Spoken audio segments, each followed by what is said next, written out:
మంచిగా అయినాక కూకున్నా మళ్ళీ నాకు మళ్ళీ అట్లనే అయినాక ఫాస్ట్ అయ్యేదానికి పోయినా.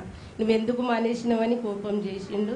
మళ్ళీ ఇక్కడికి రమ్మన్నాడు. ఇక్కడికి వచ్చిన చాలా నేను బాధతోటి పోయినా. అవును నువ్వు ఎందుకు మానేసినావు, మరి వచ్చి మంచిగా అయినాక నువ్వు మానేయొద్దు కదా, నువ్వు రావాలి కదా కంటిన్యూగా అన్నాడు. అయితే అక్కడ మేము ఇల్లు కొన్నాము, కొంచెం డబ్బుల కోసం అక్కడిక్కడ తిరిగినాం, ఇల్లు కోసం తిరిగినాం. అయ్యా నన్న ఇల్లు ఎక్కడ పోతుంది, నువ్వు రావాలి కదా చర్చికి అన్నాడు. వస్తాయ్యా అని అన్నా. తిరిగిరికి రమ్మన్నాడు. నువ్వు చర్చికి రా, నేను పేరు చేస్తా అన్నాడు. ఇక్కడికి వచ్చిన నేను. ఇక్కడికి వచ్చినాక అయ్యా వేసిన వెంటనే నాకు ఆయాసము, కడుపు ఉబ్బడము అన్నీ తక్కువైపోయినాయి. మళ్ళీ మళ్ళీ శుక్రవారం నుంచి ఇక్కడికి వచ్చిన నేను.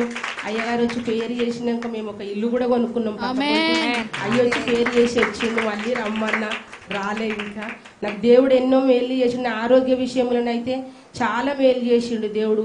నేను ఎంతో అనారోగ్యంతో బాధపడుకుంటూ వస్తే నువ్వు వాడికి రా, పోతే నువ్వేం బాధపడొద్దు అన్నాడు. ఇక్కడికి వచ్చినా నేను మంచిగా అయినా.